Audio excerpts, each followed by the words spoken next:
Praise the lord. మీరెప్పుడైనా ఈ Bible వర్స్‌ని చదివారా? 1 శామ్యూయల్ 1 చాప్టర్ 17th వర్స్. అంతట ఏలి, నీవు క్షేమముగా వెళ్ళుము, ఇశ్రాయేలు దేవునితో నీవు చేసుకొనిన మనవి ఆయన దయచేయునుగాక అని ఆమెతో చెప్పగా, ఆమె అతనితో, నీ సేవకురాలినైన నేను నీ దృష్టికి కృప నొందుదునుగాక అనెను. తరువాత ఆ స్త్రీ తన దారిన వెళ్ళిపోయి భోజనము చేయుచు నాట నుండి దుఃఖముఖిగా ఉండుట మానెను. చాలాసార్లు హన్నా యొక్క జీవితం గురించి నేను ఎన్నో వాక్యాలు విన్నాను. అనేక సార్లు ఈ చాప్టర్ని నేను చదివాను. కానీ దేవుడు ఈ ప్రత్యక్షతను ఇది నాకు ఎప్పుడు రివీల్ చేయలేదు. But when I'm reading it today, దేవుడు ఈ వచనం దగ్గర నన్ను ఆపేశారు. ఈ వచనం నన్ను ఎంతగానో ఆకర్షించింది.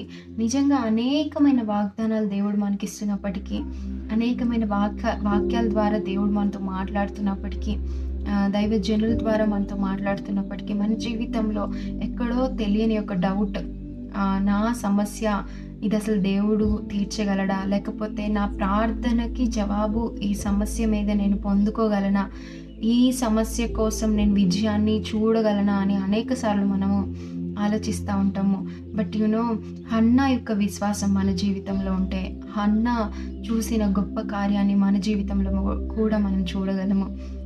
ఆమె జీవితంలో దేవుడు చేసిన ఆ అద్భుతమైన కార్యాన్ని ఏ మనుషుడు కూడా చేయలేనటువంటిది.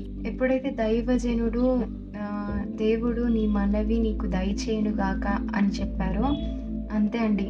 ఇక తన చుట్టూ అనే వాళ్ళ మాటలు కానీ, తన హృదయం తనని కృంగదీసే మాటలు కానీ, అపవాది తనకి చెప్తున్న మాటలు కానీ, తను దుఃఖముఖిగా ఎందుకుందో అనేకమైన కారణాలు ఉండుండొచ్చు.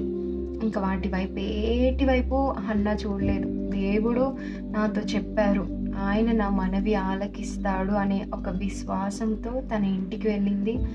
ఆ రోజు నుండంట దుఃఖముఖిగా ఉండడం మానిందంట.